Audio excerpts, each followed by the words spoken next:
Dear students, my name is S.B. Jalawadi, Assistant Professor working in GFCC Devapuri. Student, in this class, we will discuss about Harshavardhan and his achievements. ಆತ್ಮೀಯ ವಿದ್ಯಾರ್ಥಿಗಳೇ, ಇವತ್ತಿನ ಅವಧಿಯಲ್ಲಿ ನಾವು ಹರ್ಷವರ್ಧನ ಒಂದು ಆರಂಭಿಕ ಜೀವನ ಜೊತೆಗೆ ಆತನ ಒಂದು ಸೈನಿಕ ಸಾಧನೆಗಳು ಅಥವಾ ದಿಗ್ವಿಜಯಗಳನ್ನು ತಿಳಿಯೋಣ. Recap of previous class. Student will be understood the early life of Samudragupta and his achievements. Student got knowledge the administrative, economy, society, religion of Gupta.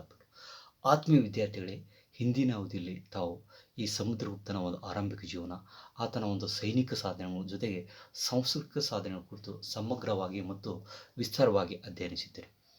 ಜೊತೆಗೆ ಈ ಗುಪ್ತರ ಕಾಲಾವಧಿಯಲ್ಲಿದ್ದಂಥ ಒಂದು ಆಡಳಿತ, ಅವರ ಆರ್ಥಿಕತೆ, ಅವರ ಸಮಾಜ ಜೀವನ, ಅವರ ಧರ್ಮ, ಅವರ ಕಲೆ, ಅವರ ವಾಸ್ತುಶಿಲ್ಪದ ಕುರಿತು ಸಮಗ್ರವಾಗಿ ಈ ಹಿಂದಿನ ಅವಧಿಯಲ್ಲಿ ತಾವು ತಿಳಿದುಕೊಂಡಿದ್ದೀರಿ. Learning objective. Student will able to understand the early life of Harshavardhana. Student will able to understand the achievements of Harshavardhana. ಆತ್ಮೀಯ ವಿದ್ಯಾರ್ಥಿಗಳೇ, ಇವತ್ತಿನ ಅವಧಿಯಲ್ಲಿ ತಾವು ಕಲಿತಿರುವಂಥ ಒಂದು ಪ್ರಮುಖ ಕಲಿಕಾಂಶಗಳು ಅಂದರೆ ಈ ಹರ್ಷವರ್ಧನ ಒಂದು ಆರಂಭಿಕ ಜೀವನ ಜೊತೆಗೆ ಆತನ ಒಂದು ಸೈನಿಕ ಸಾಧನೆ ಕುರಿತು ಸಮಗ್ರವಾಗಿ ತಿಳಿದುಕೊಳ್ಳುವಿರಿ. ಇಂಟ್ರೊಡಕ್ಷನ್ಸ್. ಮಹಾನ್ ಸಾಮ್ರಾಜ್ಯದ ನಿರ್ಮಾಪಕ ಜೊತೆಗೆ ಈ ವರ್ಧನ ಸಂತತಿಯಲ್ಲಿ ಅತ್ಯಂತ ಪ್ರಸಿದ್ಧನಾದಂಥ ಈ ಹರ್ಷವರ್ಧನ್ ಕ್ರಿಸ್ತಕ 606ರಿಂದ 647ರವರೆಗೆ ಈ ವರ್ಧನ ಸಂತೆಯ ರಾಜನಾಗಿ ರಾಜಭಾರವನ್ನು ಮಾಡಿದ. ತಂದೆ ಹೆಸರು ಪ್ರಭಾಕರ್ ವರ್ಧನ್, ತಾಯಿ ಹೆಸರು ಯಶೋಮತಿ, ತಂಗಿ ಹೆಸರು ರಾಜಶ್ರೀ, ಜೊತೆಗೆ ಅಣ್ಣನ ಹೆಸರು ರಾಜವರ್ಧನ್. ಹೀಗೆ ಒಂದು ವರ್ಧನ್ ಸಂತತಿಯಲ್ಲಿ ಅತ್ಯಂತ ಬಲಾಢ್ಯ ರಾಜನಾಗಿ ಈತ ಕಾಣಿಸಿಕೊಂಡಿದ್ದ. Early difficulties of Harshavardhan. Harshavardhana ಆರಂಭಿಕ ತೊಂದರೆಗಳು. ಆದ್ಮೇಲೆ ಆತನ ಅಣ್ಣನಾದಂಥ ರಾಜವರ್ಧನ ಒಂದು ಅಕಾಲಿಕ ಮಾಡಿದ ನಂತರ ಈತ ಬೇಗನೆ ಈ ವರ್ಧನ ಸಂತತಿಯ ರಾಜನಾಗಿ ಅಧಿಕಾರ ಸ್ವೀಕಾರ ಮಾಡೋದು ಅನಿವಾರ್ಯವಿತ್ತು. ಈತ ಕ್ರಿಸ್ತಕ 606ರಲ್ಲಿ ಈ ವರ್ಧನ ಸಂತತಿ ಸಿಂಹಾಸನವನ್ನು ಏರಿದಾಗ ಈತನ ಕೇವಲ 14 ವರ್ಷವಾಗಿತ್ತು. ಆ ಸಂದರ್ಭದಲ್ಲಿ ಈತ ಎದುರಿಸಿದಂಥ ಪ್ರಮುಖ ತೊಂದರೆಗಳು ಯಾವುದಂದರೆ, taking this advantage many neighbouring king had a plan to attack on Harsha emperor. ಈತ ವಯಸ್ಸಿನಲ್ಲಿ ಚಿಕ್ಕನಾಗಿರುವುದರಿಂದ, ಈತ ಸಿಂಹಾಸನವಿರಿದ ಕೇವಲ 14 ವರ್ಷಗಳಿಂದ ಈತನ ಪಕ್ಕದ ರಾಜರು ಕೂಡ ಈತನ ಸಾಮ್ರಾಜ್ಯದ ಮೇಲೆ ದಾಳಿ ಮಾಡಿ ಈ ವರ್ಧನ ಸಾಮ್ರಾಜ್ಯವನ್ನು ಕಬಳಿಸಲು ಸಾಕಷ್ಟು ಪ್ರಯತ್ನ ಪಟ್ಟರು. He wanted save his sister Rajashree who lost her husband. ತನ್ನ ತಂಗಿಯಾದಂಥ ರಾಜಶ್ರೀಯನ್ನು ಮೌಕುರಿಗಳ ದೊರೆ ಅಂತ ಗೃಹವರ್ಮನಿಗೆ ಮದುವೆ ಮಾಡಿಕೊಟ್ಟಿದ್ದರು. ಆದರೆ ಈ ಗೃಹವರ್ಮನನ್ನು ಮಾಳವ ದೇಶದ ದೇವಗುಪ್ತ ಮತ್ತು ಗೌಡ ದೇಶದ ಶಶಂಕೂಡಿ ಕೊಲೆಗೈದಾಗ ಆತನ ತಂಗಿ ಈ ತನ್ನ ಗಂಡನ ಸಾವಿನಿಂದ ಒಂದು ಜಿಗುಪ್ಸೆಗೊಂಡು ಅವಳು ಮನೆಯನ್ನು ತೊರೆದು ಜೀವನದಲ್ಲಿ ನೊಂದು ಹೋದಾಗ ಅಥವಾ ಹೋದಂಥ ಸಂದರ್ಭದಲ್ಲಿ ಆಕೆಯನ್ನು ಹುಡುಕಿ ತರುವುದು ಅವನ ಒಂದು ಪ್ರಮುಖ ಕೆಲಸವಾಗಿತ್ತು. He had plan to attack on Shashanka whose killed his brother Rajavardhan. ತನ್ನ ಅಣ್ಣನ ಮೋಸದಿಂದ ಕೊಲೆಗೈದಂಥ ಈ ಗೌಡ ದೇಶ ಶಶಾಂಕನನ್ನು ಶಿಕ್ಷಿಸುವುದು ಕೂಡ ಈತನ ಒಂದು ಪ್ರಮುಖ ಗುರಿ ಮತ್ತು ಆತನ ಆರಂಭಿಕ ಒಂದು ತೊಂದರೆಯಾಗಿತ್ತು. During that had with huge of financial problem. ಆರಂಭದಲ್ಲಿ ಈ ವರ್ಧನ್ ಸಂತೆ ಹಲವಾರು ಆರ್ಥಿಕ ಸಮಸ್ಯೆಯಿಂದ ನರಳುತ್ತಿತ್ತು. ಹರ್ಷವರ್ಧನ್ ಕಾಂಕ್ವೆಸ್ಟ್.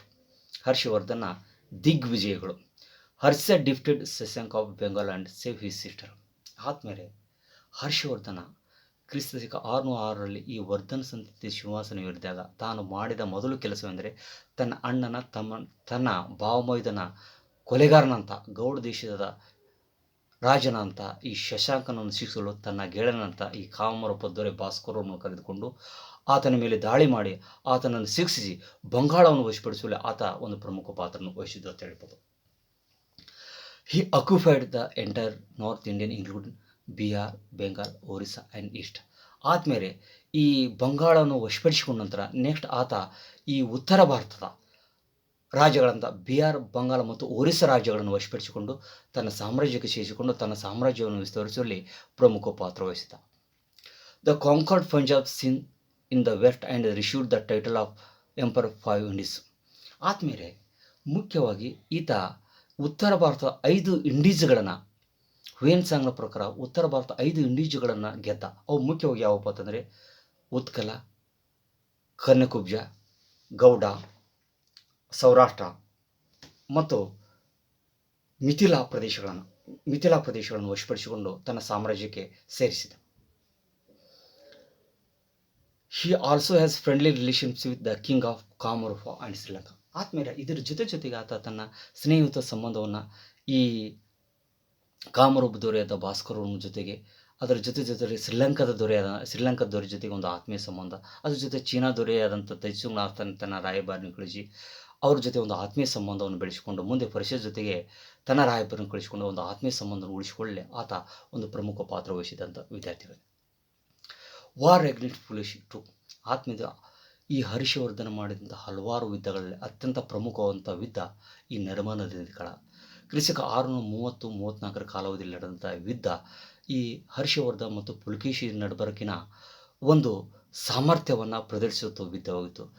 ಈ ಕಾಲದಲ್ಲಿ ಹರ್ಷವರ್ಧನ ತನ್ನ ದಂಡಯಾತ್ರೆಯನ್ನು ದಕ್ಷಿಣ ಭಾರತದಲ್ಲಿ ಮಾಡಿ ತನ್ನ ಸಾಮರ್ಥ್ಯವನ್ನು ಪರೀಕ್ಷಿಸುವಂಥ ಸಂದರ್ಭದಲ್ಲಿ ಈ ದಕ್ಷಿಣ ಭಾರತದ ದಕ್ಷಿಣಪತೇಶ್ವರನಾದಂಥ ಪುಲಕೇಶಿನು ಕೂಡ ಉತ್ತರ ಭಾರತದಲ್ಲಿ ತನ್ನ ಸಾಮ್ರಾಜ್ಯ ವಿಸ್ತರಿಸುವ ಒಂದು ಆಕಾಂಕ್ಷೆ ಇದೆ. ಇಬ್ಬರ ನಡುಕ ಕ್ರಿಸ್ತಕ 634 ಕಾಲದಲ್ಲಿ ಈ ನರ್ಮದಾ ನದಿ ಕಳ ಇಬ್ಬರ ಒಂದು ಸಾಮರ್ಥ್ಯವನ್ನು ದಿಗ್ಧರಿಸಿತು.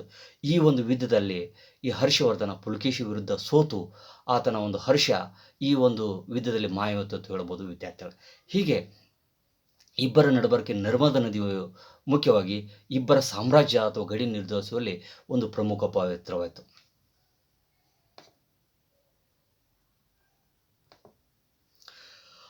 Conclusion. Harshvardhan is the most important king in 7th century. He was a man later. He was not only poet, author himself. He emperor was most powerful of northern and southern. After battle Narmada Nadi, Harshvardhan tried to expand his empire into the southern peninsula of India. ಆದ್ಮೇಲೆ ಈ ವರ್ಧನ ಸಂತತಿಯ ಮಹಾನ್ ಸಾಮ್ರಾಜ್ಯ ನಿರ್ಮಾಪಕನಾದ ಹರ್ಷವರ್ಧನ ಸಾಕಷ್ಟು ಯುದ್ಧಗಳಲ್ಲಿ ಜಯಿಸಿ ತನ್ನ ಸಾಮ್ರಾಜ್ಯವನ್ನು ಉತ್ತರ ಭಾರತದಲ್ಲಿ 4 ದಿಕ್ಕು ಹರಡಿಸಿ ಜೊತೆಗೆ ಸಾಮ್ರಾಜ್ಯವನ್ನು ಉತ್ತರ ಭಾರತದಲ್ಲಿ ಒಂದು ಸ್ಥಿರಸ್ಥಾಯಿ ಉಳಿಸುವಲ್ಲಿ ಆತನ ಒಂದು ಪ್ರಮುಖ ಪಾತ್ರ ಐತೆ ಅಂತ ತಿಳಿಬೋದು ವಿದ್ಯಾರ್ಥಿಗಳು. ಆದಮೇಲೆ ಇವತ್ತಿನ ಕಲಿಕೆಗೆ ನಾನು ಬೋಧಿಸಲು ಆಯ್ಕೆ ಮಾಡಿಕೊಂಡಂಥ ಆಕರ ಗ್ರಂಥವೆಂದರೆ LP ಶರ್ಮಾ ಅವರು ಬರೆದಂಥ ಹಿಸ್ಟ್ರಿ ಆಫ್ ಏನ್ಷಿಯಂಟ್ ಇಂಡಿಯಾ ಜೊತೆಗೆ RC ಮಜುಂದಾರ್ ರಚಿಸಿರುವ ಏನ್ಷಿಯಂಟ್ ಇಂಡಿಯಾ ಗ್ರಂಥಗಳನ್ನು ನಾನು ಆಯ್ಕೆ ಮಾಡಿಕೊಂಡಿದ್ದೇನೆ ವಿದ್ಯಾರ್ಥಿಗಳೇ. ಇವತ್ತಿನ ಅವಧಿಯನ್ನು ನಾವು ಇಲ್ಲಿಗೆ ಮುಕ್ತಾಯ ಮಾಡೋಣ. ಧನ್ಯವಾದಗಳು.